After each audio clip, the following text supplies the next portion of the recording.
mind goes somewhere, and when I come to, I wonder, where was I just now? Who was that controlling my body while I was gone?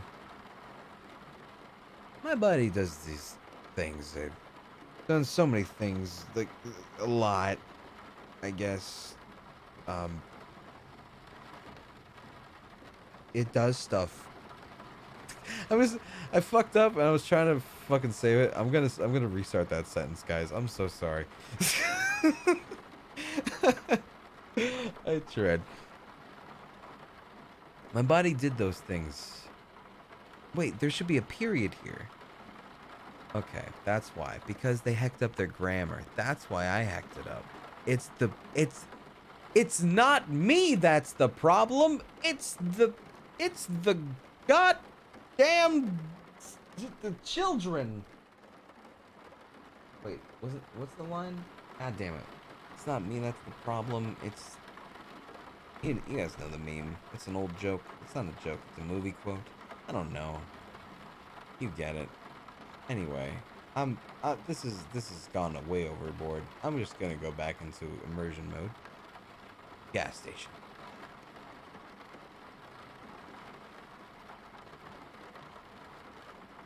My body did those things. I've done so many things so many times before that. I guess it's just learned how to do them without me. My body restocked the cigs, and my body rotated the frozen drink machine, scraped the mold off the bottoms of the ice buckets, and emptied the rat traps, and somewhere along the way, my body found a shovel, went out back, and started digging a hole. Actually, I shouldn't say my body started digging.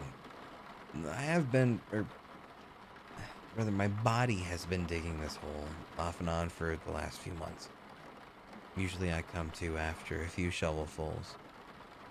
This time I add another foot deep before I snap back to reality. Oh, there goes gravity. Fuck. This time I added another foot deep before I snap back to reality and asked myself, what the hell am I doing? 3:30. I just noticed a door at the end of the hallway past the walk-in cooler. How long have I worked here and never noticed that door before? It seems disappointingly ordinary as far as doors go. Except for the fact that it's warm to the touch and it feels like it's vibrating, but I tried the handle, but it's locked. When I got back to the register, I noticed a man in a trench coat standing outside beyond the gas pumps, just outside the reach of our lights, dangerously close to the road. Wow. I can't tell if he's looking at me or if he's looking past the building at the woods on the other side. I wish he wouldn't stand there like that, stoic and still, with his arms reaching down past his knees. Scratching against the tiles in the ceiling over the counter is getting louder, by the way. 3:45. The men came into the store, rolling a large white chest. Forgot the ice part. Darn. The man came into the store, rolling a large white ice chest behind him. He had sunken blue eyes, wiry hair coming from his nose and ears, and long bony fingers, paper-thin skin revealing every blue and green vein beneath that succulent dermis.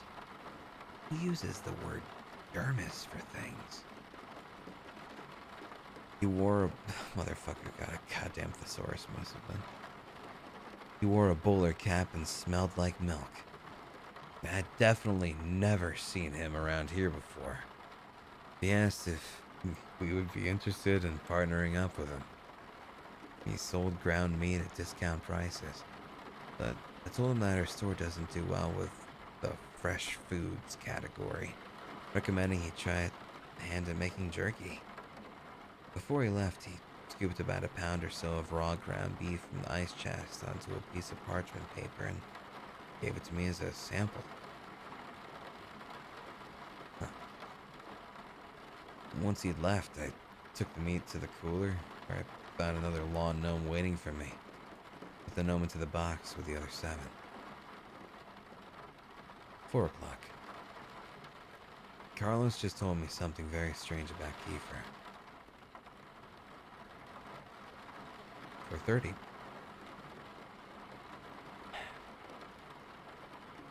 There was a kid named Spencer Middleton who went to the same high school as me and Kiefer. Spencer was just a year ahead of me, but looked much older and acted much younger. I live in a small town, and small towns get bored. For entertainment, some turn to gossip, some turn to more sinister pastimes. The latter often fueled the former. There were rumors around town that Spencer liked to torture and kill animals. Rumors that Spencer's parents and siblings always locked their bedroom doors and when they went to sleep at night. The rumors didn't slow down any after the fire at Spencer's house. Spencer was the only one who escaped unscathed. I once saw him just gleefully stomp on a lizard, just throw his head back and laugh. Some short time after that, his house caught fire for the second time. Spencer left town. The story went that he'd gone off and joined the army. I didn't know what to think about that, so I simply didn't think about that. I would have been perfectly happy to never think about that, but after all these years, I'm forced to. Because Spencer Middleton just came into the store and bought a cup of coffee. Sitting in one of the booths, talking to Kiefer.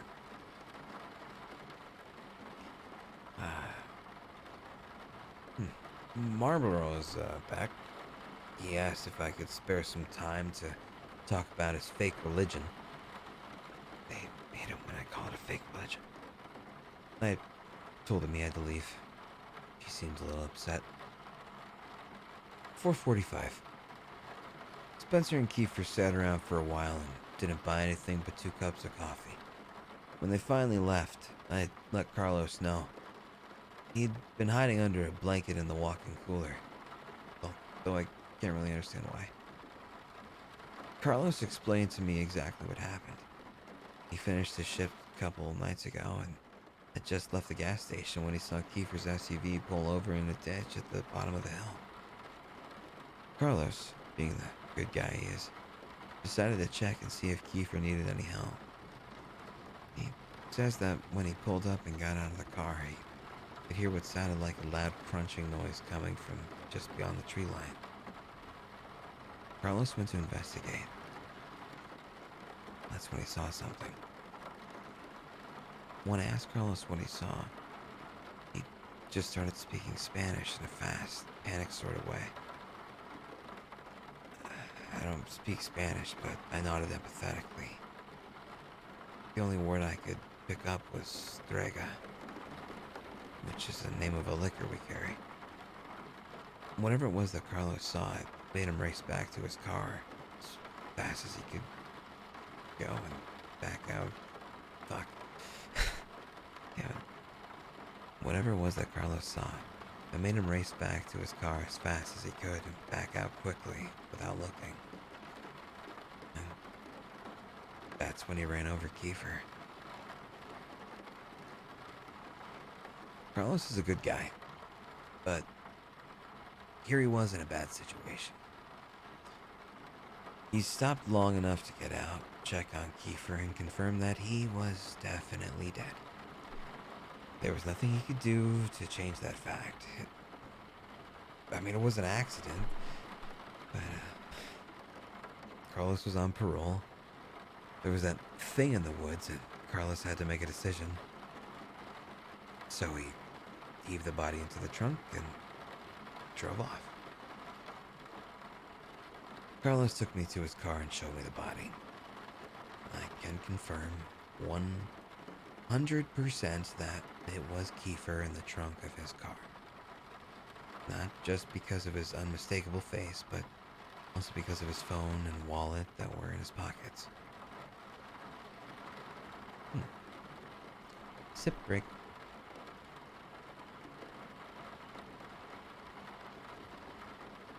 Oh, water is the best. Aren't you?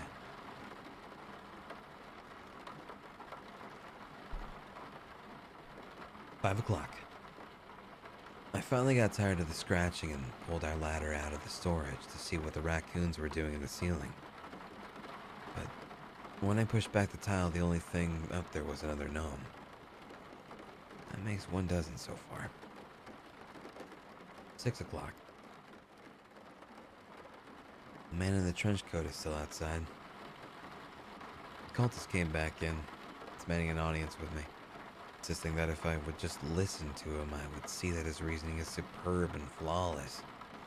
That I'd be a fool to not join him in the perfection of logic and nirvana that is his belief structure. I agreed to listen to his pitch if he would agree to ask the man in the trench coat to leave. Our hasty verbal contract in place, I steeled myself to listen. Honestly, he did make a few good points, but I suppose that's to be expected. From a viral thought experiment strong enough to convince perfectly normal people to abandon their real lives and go live in a commune in the woods past a shitty gas station on the edge of town. They call themselves the mathematists. Nope. Do that better. They call themselves the mathematists.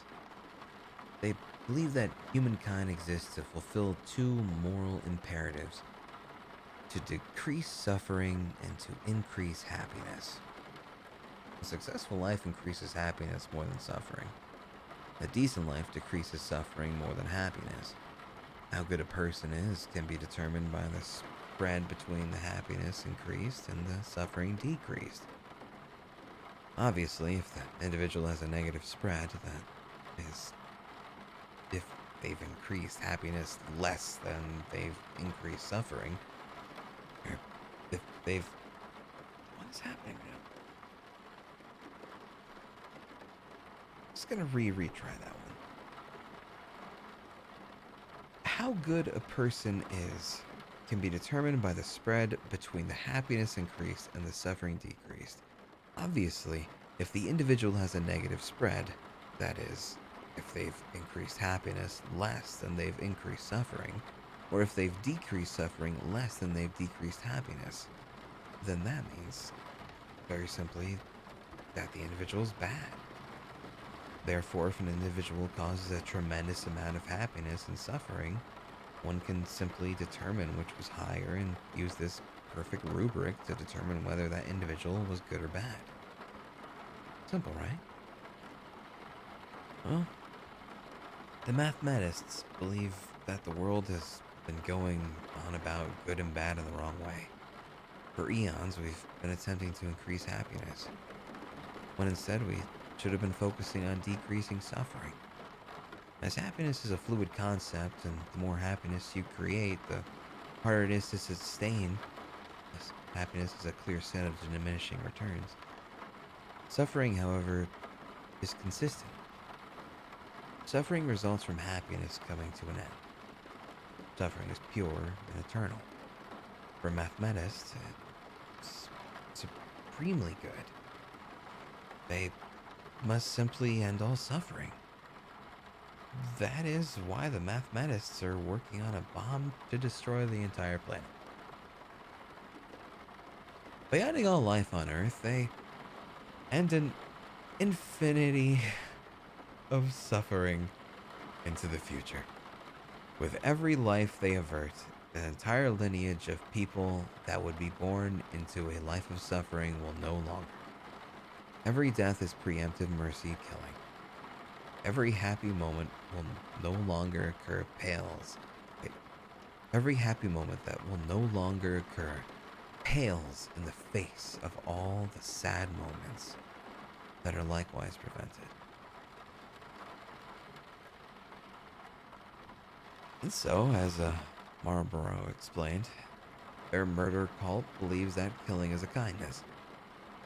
I told him that his ideas were stupid and that he was stupid and that he was now told to go tell the man with the trench coat to go away. And I didn't like that. 6:30. The phone rang. This is strange for two reasons. First, because it was not the landline. It was the cell phone, even though we do not get cell phone service way out here. And second, because it was the cell phone. The one that I took off of Kiefer's body. I'll admit I was stuck in a bit of a moral quandary ever since Carlos confided in me. On one hand, Carlos had killed someone. On the other, it was an accident, and Carlos's parole officer may not see it that way. I thought I would have had more time to figure this out, but when the cell phone started ringing, I knew I had to make a decision. I answered. I didn't speak first.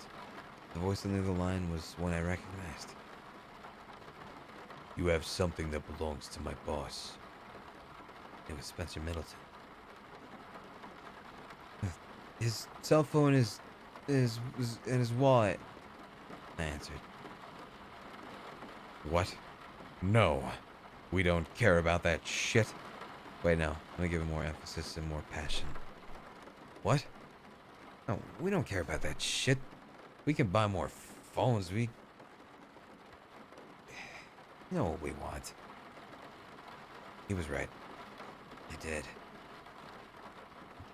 It was an accident, I explained. We know. We want to make a deal. You give it back, and we pretend this whole thing didn't happen. Can we do that? Absolutely. 7:30.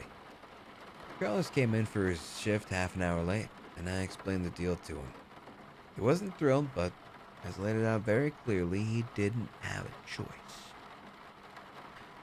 We parked Carlos's Camry behind the gas station near the growth of hand plants and made a point to stand far enough away to not get our ankles grabbed.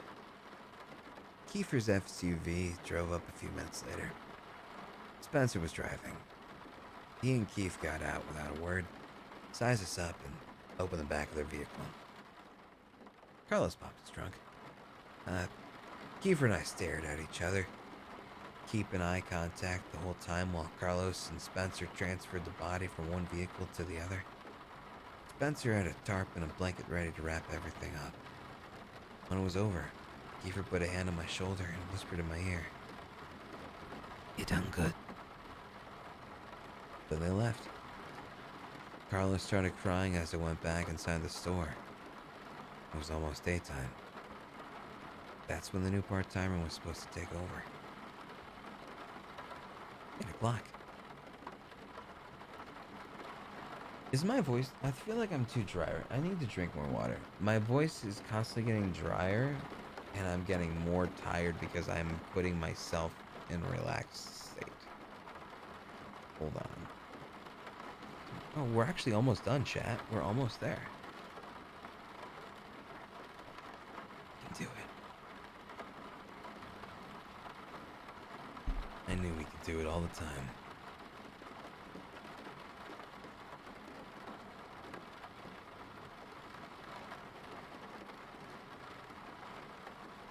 Eight o'clock. The new part-timer's late, and I'm overdue for a lunch break. I made the best of my extra time here by putting price stickers on all the lawn gnomes. We're ringing them up as miscellaneous grocery for $9.99 each, and I've already sold a couple. I'm a really good employee. 8:30. I went to the bathroom and saw a man standing there with his jeans on his ankles. He wore red and white checkered boxers and a cowboy hat. He smiled when he saw me and simply said in a somewhat sing-song voice, "Come on, man, come on with it." I took the opportunity to ask him something that has been burning at the back of my mind. Do you know, is everything going to be okay? The bathroom cowboy took a second to think. Then he pulled up his pants, fastened his enormous belt buckle, and walked past me, spurs clinking against the bathroom tile. He stopped for a second when he was right next to me and said plainly, "I appreciate it." Then he left. I honestly have no idea what that means. These are the entirety of the receipt paper notes, but I did make a point to continue keeping this journal. I think this would be a healthy way of chronicling the weird events at the gas station. Maybe this will even help with my condition. I don't know. Next time something strange happens, maybe I'll come back and write more. Until then, I guess this is, should be continued. Oh, and then he goes on to make an edit about correcting something about, sorry, upon further inspection, I realized that some of the scribbles on the receipt paper may have been transcribed incorrectly. I also made some adjustments to the spelling and fixed some typos. While I was at it, I added another typo for the observant reader. Lastly, upon advice of some of my readers, I removed the part where I listed Farmer Jr.'s social security number and address. I also... Alright, that's probably for the best. Also, special thanks to the reader that pointed out that Strega isn't even a Spanish word. I asked Carlos about it when he came in his 4th shift today, but Carlos simply looked at me blankly and told me that he doesn't speak Spanish. Oh, that's fair. Carlos, then why do you fucking speak Spanish when you were nervous that one day, Carlos? What the fuck? Jeez, Carlos. God, rude. So rude. You know what, chat? I think that might be it for me at this cozy corner time. If that's cool with you guys. Are we all now nice and secure and chill and ready for sleep? Probably be a pretty good idea. Give it a shot if you want. If you still need content to see, I'll send you somewhere to D. Or if you want a suggestion that involves me, friend, I'll take you over to Dodger's Stream. Her VODs where we played World War Z. We did it earlier today. She streamed a little bit before I hit stream play. Anyway, I gotta pee soon, so I better hit raid on somebody. Alright, let me find somebody. Sorry. I'm pretty sleepy. Let's see. Who might be doing something interesting? You know what game was actually surprisingly fun was Forager. I've been playing that as like a chill game. It's not a bad chill game. But it's getting really busy worky. Maybe I shouldn't play it anymore. It's not as chill anymore when it's so busy worky, you know what I mean? Ray Drax, is he streaming right now? I don't follow Draxer. Oh, wait, didn't he always do YouTube streams? Is that why? Oh, I think that is why, actually. Yeah, that's why. Because he hadn't... Right, okay. Alright, chat. Go raid Draxer. Very nice boy. Holy shit, Deggy! 10,000 bitteronis, man. Thank you very much. For you! Thank you very much, man. That's super sweet of you. Thank you. Hopefully you had a good night and a good time with that. Alrighty. Let me go ahead and type this for you guys here. Okay. Go hang out with Draxter. If not, you can go check out Dodger's VODs of the stream today. And just have a good time, okay? Alright. I'm gonna have this thing going. Alright, bye. Oh, jeez. Thank you again for stopping by, guys. It was a lot of fun. Hope you had a Good night. good book club session with your reading. And how dare you copy my how dare you copy my book reading? Oh, that's okay. That's gonna make me